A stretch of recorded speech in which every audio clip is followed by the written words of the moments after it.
So first things first, starting off with the bag, I have the Peter McKinnon and Nomadic drop. I was so fortunate to get this. I had been funding it on Kickstarter as well ever since it came out, and I was so excited when I finally got it. It is the best camera bag that I have ever had. Waterproof all over, the zippers are nice and tight even after a year of using it, and it has served me perfectly.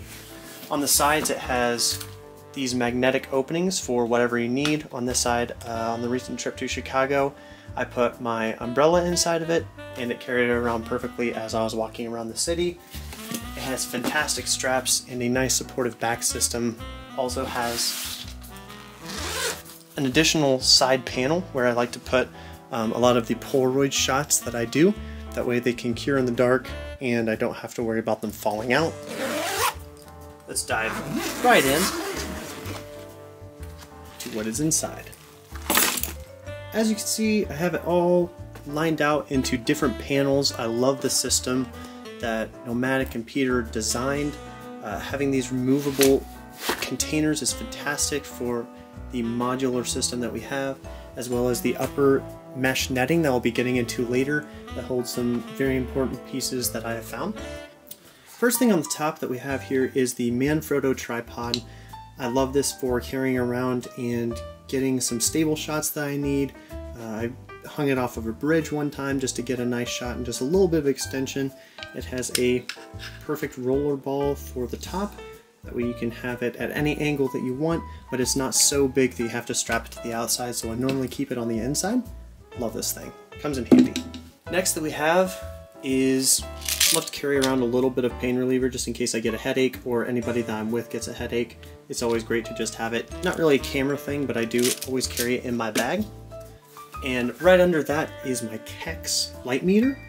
This is a fantastic light meter. I haven't tried any of the others, but this one works great for me. It measures exactly what I need, and I've gotten some fantastic shots with it, especially for cameras that don't have a built-in light meter for film. It works great, it works all the time. I've charged it twice since I've gotten it, and it has worked perfectly every single time, giving me some great exposure for the film that I have. Underneath that, I keep all of my spare batteries for this camera that I'll be getting into later. All of the batteries I try to keep charged, and if I don't, then I put them on the very bottom, so it looks like I have 4 that I need to charge later after I finish this video. Right next to it are some X-ray proof film canisters. They're labeled up top and on the bottom. These were given to me by a great friend and mentor of mine, Mr. Nick Mayo, who runs the channel Nick Exposed.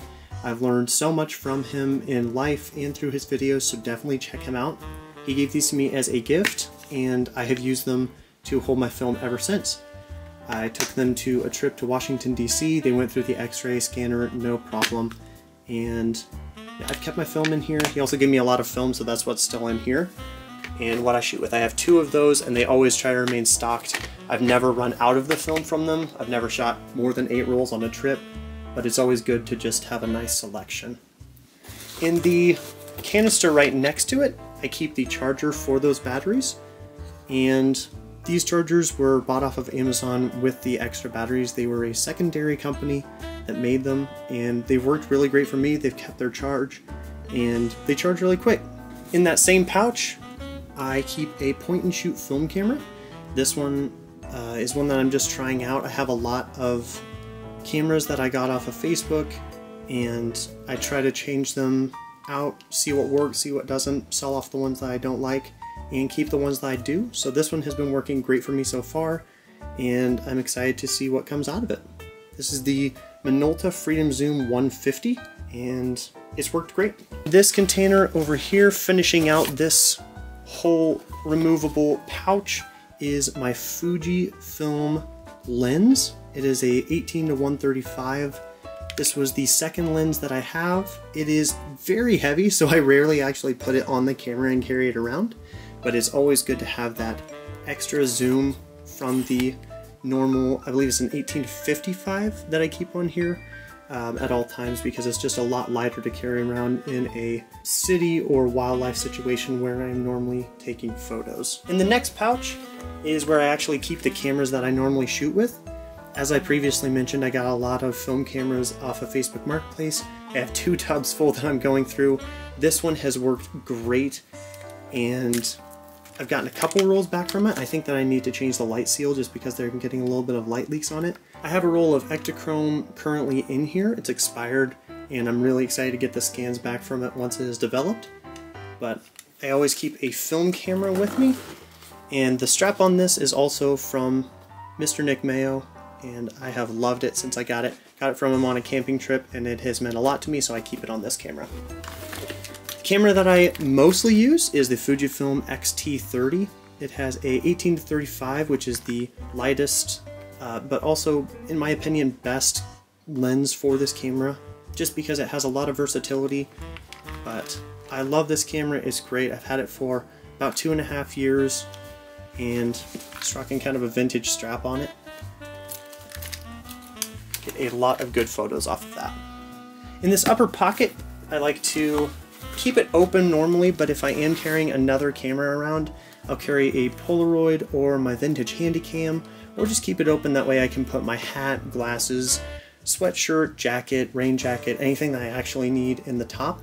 I went on a camping trip a couple years ago, and I packed this all full of camera gear and packed this full of my clothes. It was a very minimalist setup, and I wouldn't recommend doing it, but it worked for me. If I am not packing all of my clothes in this tight compartment, then I will carry around a Polaroid or a unique camera that I probably will pull out once or twice on the trip. Also has this wonderful pouch that can hold my wallet, my phone, anything that I might need to get to, my keys. It's a great little system, and I love it. Finishing out my bag tour, we have this top part which has a see-through mesh lining with some zippers. I used to carry all of my batteries and charging gear up here, but I found that keeping it with the camera supplies itself is great, and using this for storage of pins, just for taking notes or for writing things on the film canisters themselves as to what exposure or what developing I need to do on it, really works. I also keep a spare lens cloth here, and one of the most important pieces of my gear that I have found has been a roll of electrical tape. Through the videos that I've seen online and of YouTubers giving bag tours or photographers giving bag tours, I rarely see tape listed, and I think that it's one of the most vital things that you can have, whether it's just for if you have a cut, having something to tape it up, or in my case, using a lot of vintage cameras like this one where the back won't close, taping it up with something that will not let the light in, and still being able to use it out in the field. It's just great to have a really versatile roll of tape that you can use for anything while you're out. Thank you so much for joining me on this bag tour. I'm so glad that you all were able to join, and give me some comments, give me some ideas as to things that I need to add or things that I need to take away or a better way to organize it. I'm always looking to carry it in the best way possible and have access to the things that I need at a quick moment. Please drop a like, comment, subscribe, share, tell your friends. I really appreciate it.